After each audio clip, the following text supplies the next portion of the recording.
আসসালামু আলাইকুম রহমতুল্লাহি বারাকাতুহু।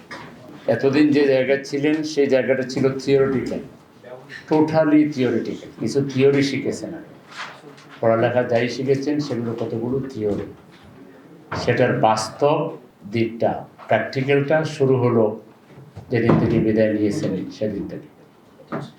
এখন প্রতিটা মুহূর্তই বাস্তব হবে এবং একটার চাইতে আরেকটা আরও বেশি বাস্তব হবে। জীবনের অনেক কিছু নতুনভাবে দেখবার, এটা থিওরি যেভাবে সুন্দর, যেভাবে সাজানো গুছানো, এরকম ব্যাকরণ অনুযায়ী এখানে মিলবে না।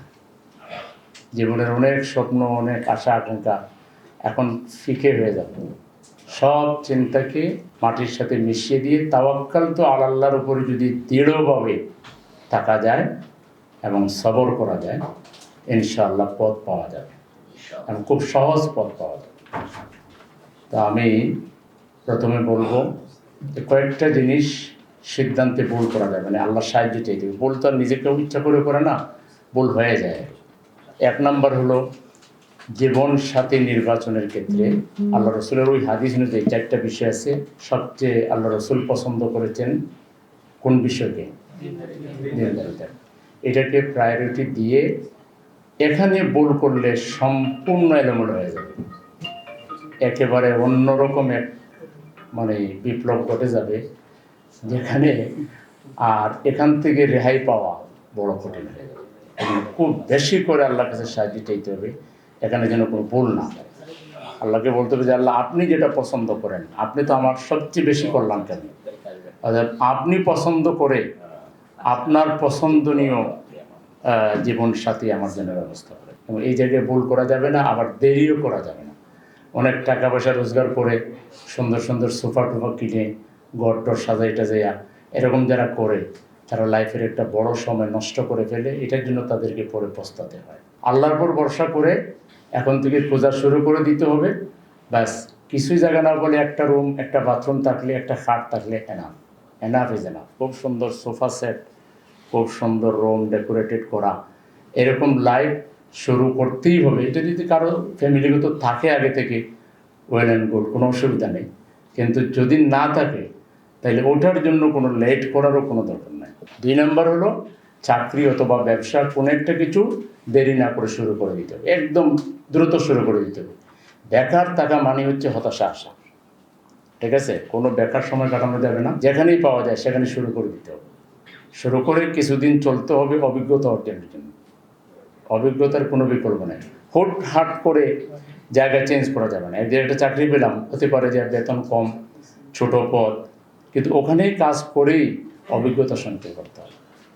আরেকটা ভালো উত্তম কিছু না পাওয়া পর্যন্ত হুটহাট করে জায়গা চেঞ্জ করার কোনো দরকার নেই।